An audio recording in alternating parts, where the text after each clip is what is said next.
Hello and welcome to Dynamics Update.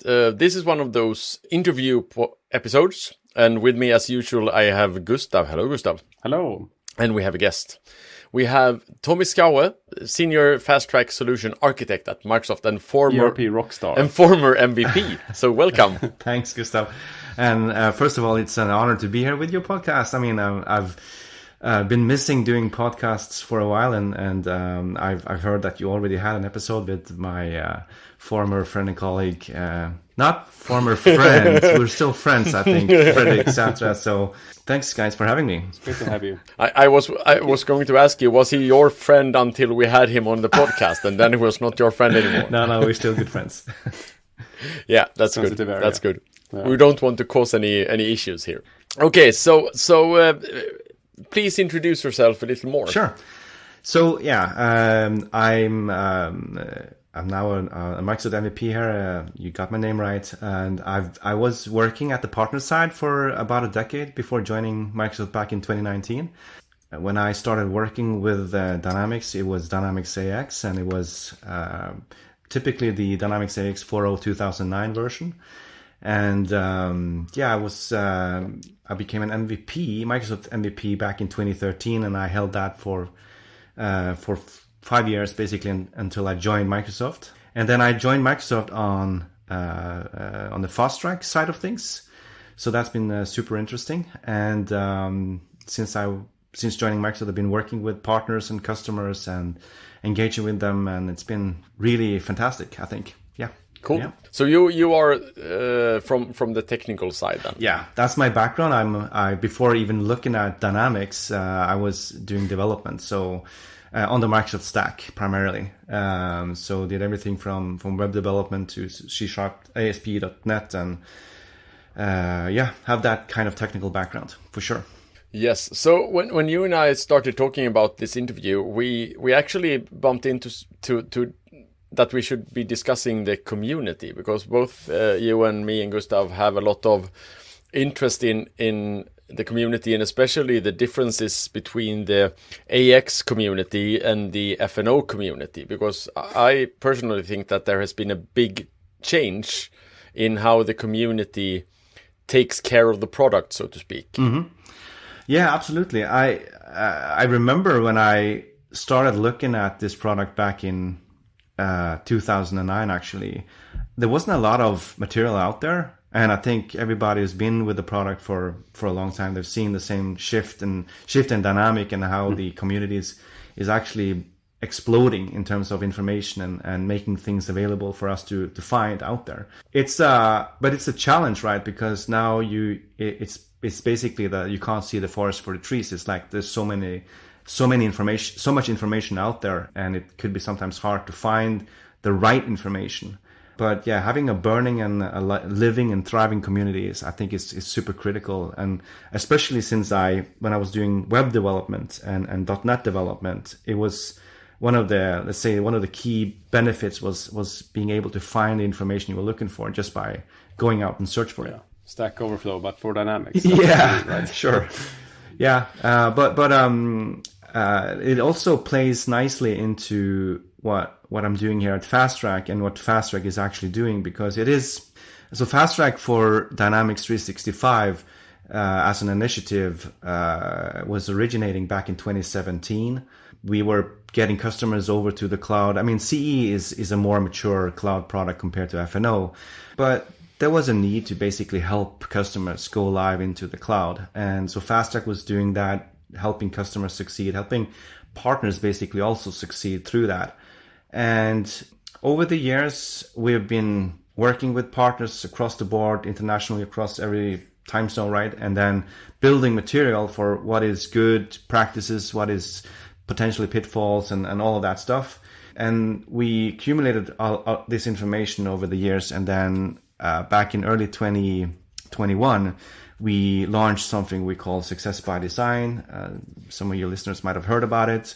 It's basically always been there, but we now framed it as a Success by Design methodology. But it's not an implementation methodology. It's meant to be something that partners can club alongside their existing implementation methodology and provide guidance.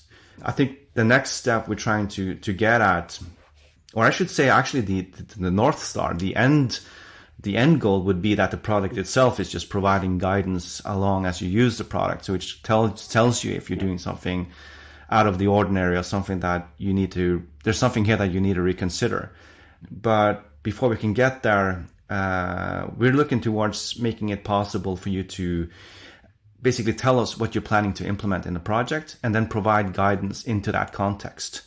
That's the next thing that I really want to land with you, that you can tell me what you're planning to implement, and then I'll show you the guidance that we've built from FastTrack, and then you can just basically go and absorb it. That's super interesting. I mean, the whole connection between the actual business needs and how, because as you say, I mean, I've also been with the product since like 2008, AX4, 2009, and the sales pitch back then was pretty much that, yeah, you can do pretty much what you want. It's fully customizable. You can build what you want.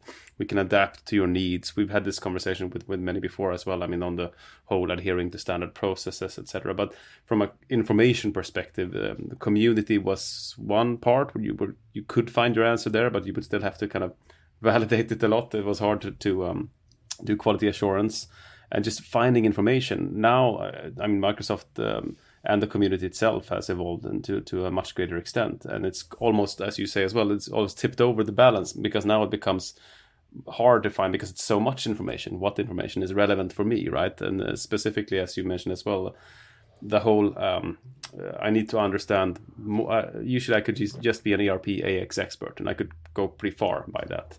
Now in the new ecosphere, or what we call it, it's more you need to understand the role of each business application. At the very least, you need to understand what this is system designed for. An old teacher I went to for education had a very good saying that don't fight the system. Don't do something that's opposed to how the system is designed to function, because then you probably end up in a bad place. And that doesn't mean customization necessarily, but it means understanding how it's meant to be used. It's not a good idea to build a custom API towards OData for thousands and thousands of transactions, because there are like limitations in place. So the architecture kind of guides you not to do this. But unless you have a clear documentation and understanding of the architecture, or like someone to help you along the way, not all large scale projects or not all small scale projects have the assistance of FastTrack, for instance. But the more you guys can put this into writing and make it easily understandable, I think that's a very good step forward. Making it easier to find or absorb. Yeah, I think that's a really good point there, Gustav, because that's another thing we also want to achieve with Success by Design, is that we want to touch more projects. You're absolutely right. There's a ton of projects that we're not going to be able to touch because we don't have the headcount. We don't have the manpower. And quite frankly, we shouldn't necessarily. I mean, there's a ton of partners out there by now who has implemented two-digit numbers, successful implementations, and they should be in a really good position to be proficient and be able to rinse and repeat good patterns across the board. Obviously, I think we're all kind of doing a catch-up all the time, trying to catch up on the knowledge and what's the latest, what's the greatest, what's the best pattern, the best solution. And especially when we think about how fast and quickly we innovate on the product, it could be difficult. Yeah. But a lot of the basic stuff should be in place for most partners by now. Yeah, absolutely. And as you say, it's a moving target in some cases. It's hard to know. I mean, coming at it from like a product implementation perspective, you have a quite tight deadline most often. So you need to know, okay, what features can I most likely use? And then if I know something is coming maybe somewhere ahead, it's not GA yet, okay, I'll have to adhere to that. So again, I think that's like laying that playing field so it's clear. We have this feature here. You won't get it now. You will get it by then. At least then you know and you can adapt around it. I think that must be the one of the more challenging areas for you guys to adhere to, right? I mean, when do we release which information in order not to disrupt things too much, right? It's a moving target for many people. Yeah, and that was one of the things that I actually thought when we started working with FastTrack. I think that was one of the first projects that I was involved in, and it was around like 2017 when you started, was that in many cases there were you brought the structure, but it was hard to get someone to answer how is this supposed to work. because the problem is that if you call support, their job is not to tell you how it's supposed to work. It's to tell you what is wrong and how to fix it. Yep. But that doesn't give you guidance on how are you supposed to do this. So a lot of things was trial and error. You built it a certain way and then it didn't work. And then in some cases it did work, but then when you went live, it didn't work anymore. So then FastTrack told you that, no, you weren't supposed to do that. But you said before that it was okay. So, and that's also what I think is interesting, because a lot of, as you said, a lot of the partners have multiple implementations now, and also FastTrack has multiple implementations, which means that you have learned from all of those implementations as well. I mean, figuring out how OData is affecting the performance of a live system is probably nothing that you do without testing it. Yeah. That's because that one of my examples was that when the product came out, it was totally okay to integrate with OData. That was the way to do it. But then we figured out along the way that, okay, so if we do a lot of integrations through OData, that's probably not a good thing, because then things will not be as quick. Yeah, I think it's fair to say that, to your point, that FastTrack has learned a few things along the way. So some of the good patterns and best practices has been a learning lesson even for FastTrack. At least early days, I would say. I think that's perfectly fair.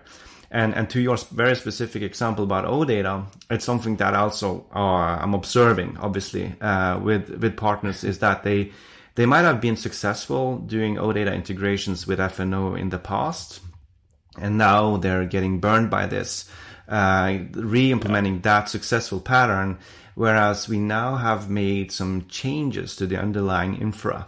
And that's one of the key things that also is a significant change from how things were on-prem to the cloud. And I think that's a super critical point to being able to successfully implement in the cloud, is that you need to approach the workloads differently. Back on-prem, you would be good by deploying a super strong AOS with exactly, tons of gig RAM more and cores, more memory. Yeah, you could always throw money at the problem. That's the thing. Yeah. You can't throw money at the problem anymore. You might be able to negotiate with Microsoft a bit, but you shouldn't count on it. You should count on making things work correctly instead. Yeah, every typical process in the cloud is scaled to be as efficient as possible and be let's say not use a lot of capacity and be done with the task quickly. So every time there's any term of scaling, it always goes horizontally and usually not vertically. So instead of building or dropping these gigantic AOSs into the mix, you get, let's say, smaller AOSs with a more reasonably sized AOSs. And then when you think about OData that could swallow memory quickly, you might end up having a situation where actually you need a gigantic AOS to operate. And then the question needs to be asked, could that then be redesigned to not use OData for the big volumes, but use a different pattern that is more suitable for the cloud? I get that it feels awkward to say that OData is not suitable for the cloud, because it should be. So there's a tension in that thing, which I think is perfectly valid. But it's also, we have the same kind of interesting philosophical challenge with throttling, because throttling is another of those items that we've added to the system to basically protect it from getting the AOSs crashed. There's a service protection built in to help basically avoid you from flooding the AOSs with requests, or asking the AOS to run something that takes half an hour or an hour to complete.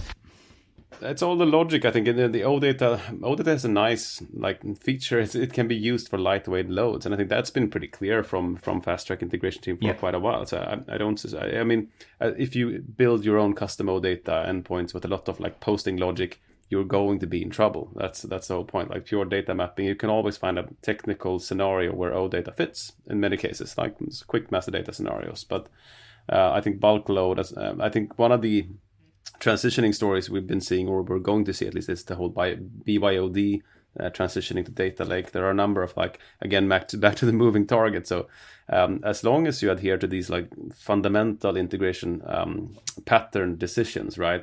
Fast, lightweight. There are the only new addition here is really the throttling, right? The sliding window where you have a fixed amount of API calls. But if you have to, like, if you have to redesign based on those, you should probably think about redesigning anyway from a performance perspective. I would say. I think I haven't run into a scenario yet where it's a problem. I understand fully that it might exist. The issue is, like, more from my perspective, is more like, okay, now we have Dataverse. Even if I don't have CRM and dual write, I still have Dataverse as a very nice, like, commonly agreed upon data model, if you see it that way, because that's another key scenario. A lot of customers and partners, how do we reduce costs in integration and not end up in custom integration scenarios? And for me, Dataverse is like a central integration gateway here. So it's more like understanding of, can I offset, like the inventory visibility app is, for instance, is a perfect example of offsetting performance, right? Where you can, like, leverage on the Microsoft's access to low-level replication. You can push out all of those, the on-hand calls are what, like, cause a lot of performance nightmares in many systems, specifically the old ones for InventSum, right? So if you can offset that to a different application, in this case Dataverse, but it could just as well be anything else. That's a pure example where you can leverage OData off that one. That's not a problem. Just throw at it as much as you want. We're not disrupting the business because we're doing it that way instead. And I think back to the discussion, like understanding how the system is designed to work. Okay, we have this scenario where we have a lot of on-hand questions from a third-party POS. Okay. Maybe I don't have access to FastTrack, like a FastTrack Architect, but I should, at the very least, be able to, like, Google my question somewhere and get it out, right? And I think if we can get to that point, and if my top Google hit, or Bing, sorry, of course, Bing, Bing hit is like reasonable documentation, which at this point it pretty much is. It points me towards Docs, and Docs gives me a good link where I can understand these scenarios. I think that's a very good place to be. Where we're at right now, and it can always be better, of course, and it's a good effort to put in more information, but just getting to that point where we have reasonable, valid documentation and guidance, that's great. Yeah, the commerce section on the documentation is pretty amazing, from what I can tell. There's a lot of good documentation there on the commerce section. Yeah, and they recently changed it from Docs to Learn, which broke my bookmarks. But I have to think about it. You're right. But you're right, but then it can again become that whole forest for the trees situation where where are you going to go to find that specific material you're looking for? And no, I'm not going to be embarrassed by admitting this, but I basically have a Google search ready for myself, so I can Google the internal docs material. Yeah, I have a bookmark I use to do that. Yeah, that's cool. I mean, me and Johan are pretty much experts now, like preparing all the material for each of our podcasts going through. So we know all the kinks that, okay, if it's not listed in the menu page, I can just change the URL and then I'll find it anyway. So you can just learn how to use it. But I have another, I think the integration or the communication part is very interesting as well. I had a really like detailed question for commerce a couple of years back when it was still on Docs. It was not listed. Windows 10 IoT was not listed as a supported device for MPOS, I think it was. And it was really cumbersome to kind of, I spoke to official people, I spoke to like the salespeople. Can someone just tell me if it's supported or not? Because they're going to buy like 600 licenses of these. And I couldn't get an answer. But then I went to the comments page on the docs page then and wrote it there, like a last effort. Took 1 hour and I got a reply. Oh, sorry, we missed it. Now it's updated. So it was super simple. Just having that access to bridging the actual people, right? The people who know. It's pretty simple because I know you guys want to answer. It's just a question of how can I, in an easy way, inform so I don't have to send like 1,000 mails. I think that's the tricky part for you guys how to not be overwhelmed with all the questions. Yeah, right? and that's actually a very good example of creating a highly scalable, hugely impact change, and making those changes to the Learn Docs material is an easy, low-hanging thing for us. I mean, I'm just a one pull request away, and then having some things, perhaps having someone need to vet it, and then a few days later it's out there. So it's an easy thing for us architects to do. Yep, that's very cool. And I would like to get back to what we discussed around performance, and I think also that one of the main differences why we are having some of these, should we call them misunderstanding, is also because if you look at how the product used to work in AX 2012, you guys shipped it and then it went out to customers and then it lived on customers' hardware, which meant that customers fixed the issue.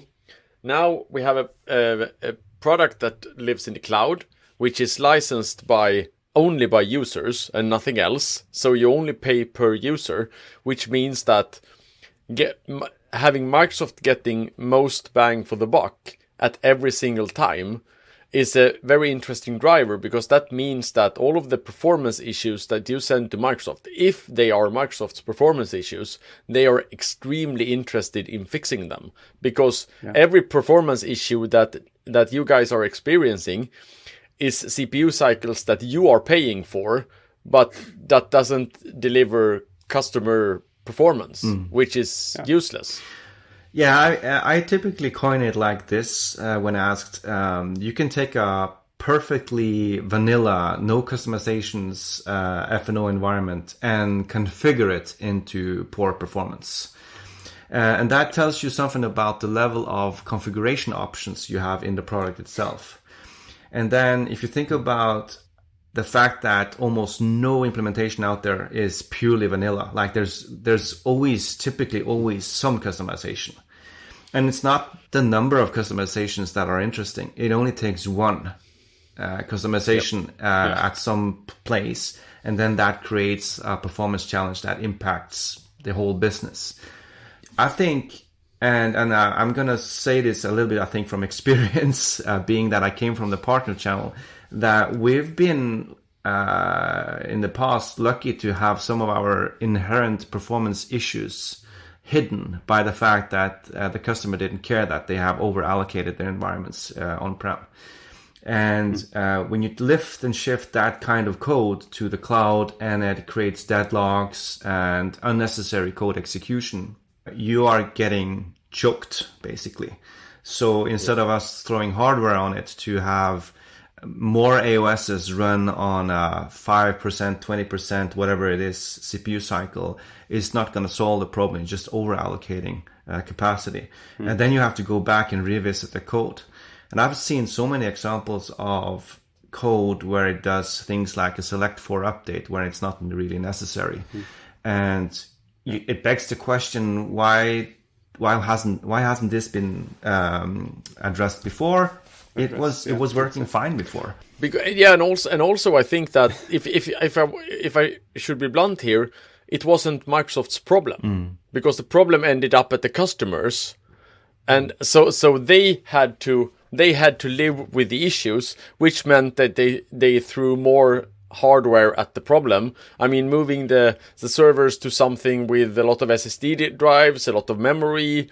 I mean, SQL servers with terabytes worth of RAM just to be able to cache the database. But I mean, the problem is that since you were never hosting it, you didn't have to fix these minor things that ended up giving the customer a lot of performance issues. Right, and sometimes we can't fix it because it's in their meta information, it's in their customizations, and exactly. And some of the times you don't even know that it is an issue because they don't bother reporting it back to Microsoft, because they figure that performance issues is our problem and not your problem. So.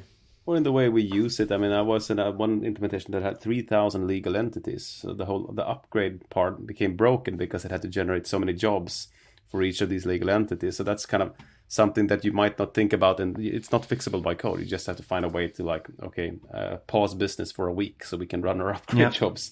In the end, that was how it was pretty much resolved. So, I would guess that you guys have a lot of metrics to go through here. And it would be like challenging to tackle. Okay, it goes slow here, but it goes fast here. What's the difference, right? Is it configuration, or is it data, or is it pattern? Yeah, I mean, so we're definitely doing a ton of stuff to attack performance issues in a production environment. So when things happen in production that is out of the ordinary, there are red lights lit up, and we might proactively jump on it and try to troubleshoot. And it could be something related to a database problem where we go in and do some tuning on our own. But at the end of the day, I don't think customers want to have this happen in production to begin with. So that whole thing about doing performance testing, I know there's a really nice article created by Christopher Lim. He put it on the community side, where he talks about the necessity of doing performance testing. I think there's a few, maybe perhaps not a few, but several examples where that whole exercise is going to miss, and they basically end up having the performance challenges in production instead of catching it up front in a pre-production environment. And to that point, I think it's fair to call out that we do have sandbox environments for F&O that are meant for performance testing. And we actually, there's a difference. Maybe not everybody's aware of that, but the acceptance test environment and the performance test environment, there are slightly differences between them. We actually use the same kind of underlying CPU for the performance tiering today. So you'll get something that is just as quick as the production environment. That's a guarantee. And then we also do more stuff on the performance tiering in terms of attacking performance challenges on them. So I think that's worth to call out. Yeah, and I think that's a very good point. And I think the complexity comes from a lot of like implementations that if you don't address this early on, as I would imagine, as this is success by design as well, there's a cost attached to it as well for the client side, right? So the earlier you address this and like make people aware that the cost for not doing it in most cases outweighs, right? But you have to build your case around it, and you have to instruct, because the most common question I get about performance is why, but isn't this on Microsoft side to fix? Yeah, sure. So you have to get into that conversation with the customer and make them understand. It's easier now. It was more of a challenge back in the AX7 days, the whole shift to cloud, as you described as well. Earlier, you just, like you said, you installed it, and then you pretty much never heard from Microsoft unless you got into an issue with like Premiere flying in and fixing stuff. But otherwise, Microsoft pretty much were out of the picture, right? Now it's a whole different ballgame. You have to be aware that Microsoft is a central player and should be as well. And the more information you guys get, based on my experience at least, the more feedback you get back as well. So it's a give and take situation. But that mind shift and mental mind shift that you have to have. You might have your consulting partner, and you might have your like infra expert, cloud experts, sure, but you still have Microsoft running your production environment, so you have to kind of know that they exist and how to communicate with them at the very least. If I were to wish one thing when it comes to performance testing, it would actually be that you could be able to buy the performance environments at the per hourly cost. Mm-hmm.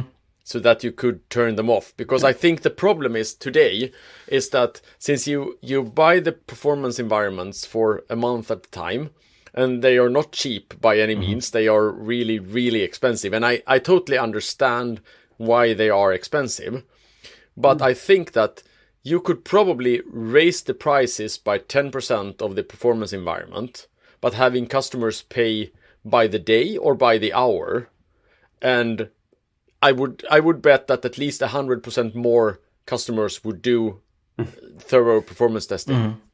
Yeah, because I think the big problem is the cost, and I mean I know that, for instance, the FastTrack architect that we are talking to in a project that we are right now has actually, because one of the first things we were told was that you can't do performance testing in production ever.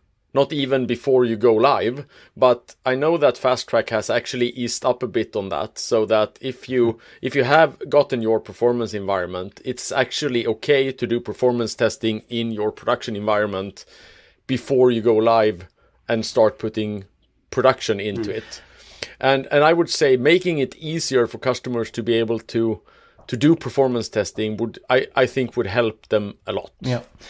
So it's a massive topic because I think but you're right that doing some sort of performance testing in production, I would argue, is fair. But I think it's also fair to have a prelude before that. Because the performance testing in production, what it does is it gives that final confidence with the implementation team and the customer that we have something that we know is going to be successful when it go live. But the prelude of that is as doing some due diligence in a pre-production environment.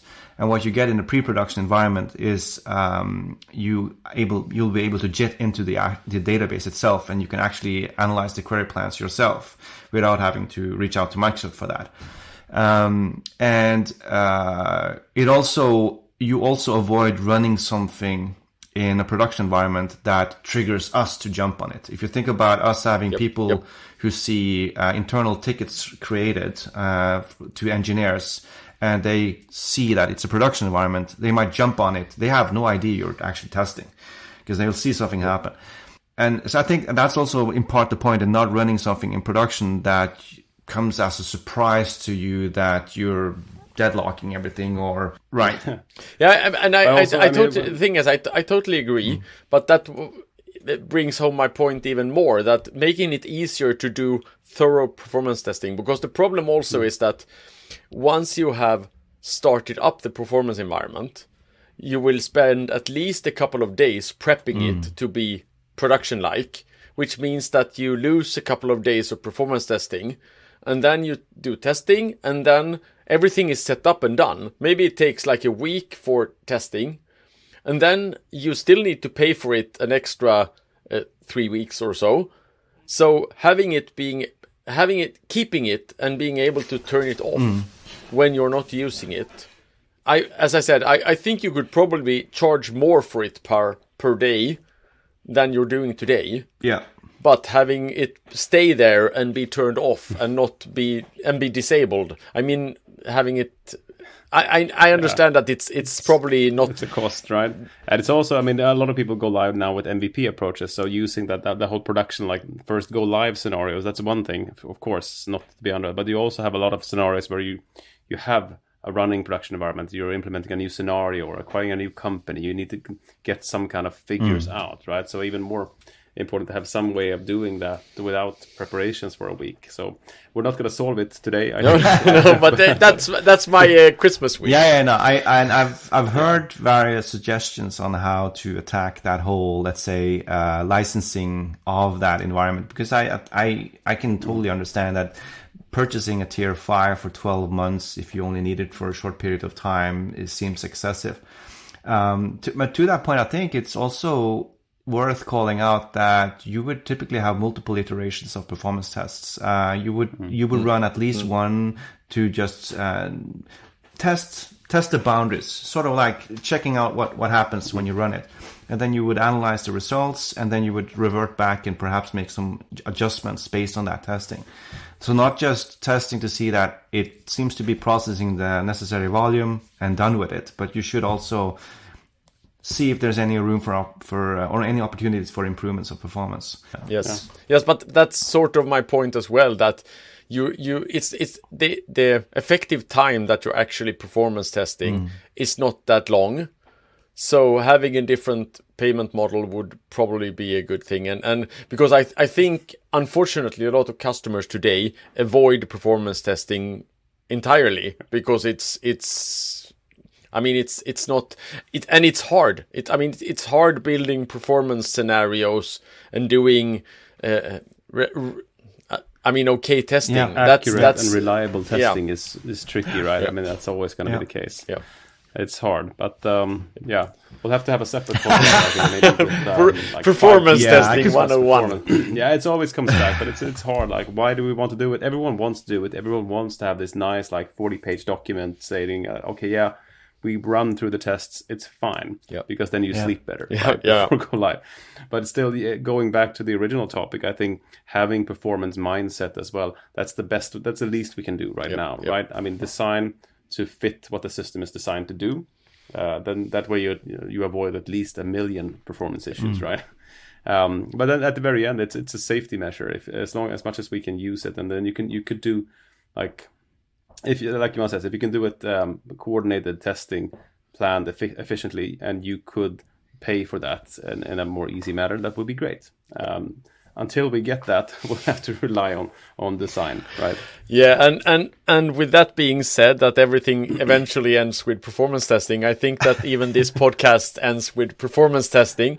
So I would really like to thank you, Tommy, for joining us today. It's been a real fun discussion, and I think we could have probably continued an hour more because I think it was really, really fun. So thanks a lot. Yeah, you're welcome. I think I warned you that I could keep on rambling for a very long time if you let me. So, but thank you so much for having me. I really enjoyed it. Yeah, thanks a lot. Thank you. It was great. And to listeners, thank you for this time, and see you back in a moment. Bye-bye. Bye-bye.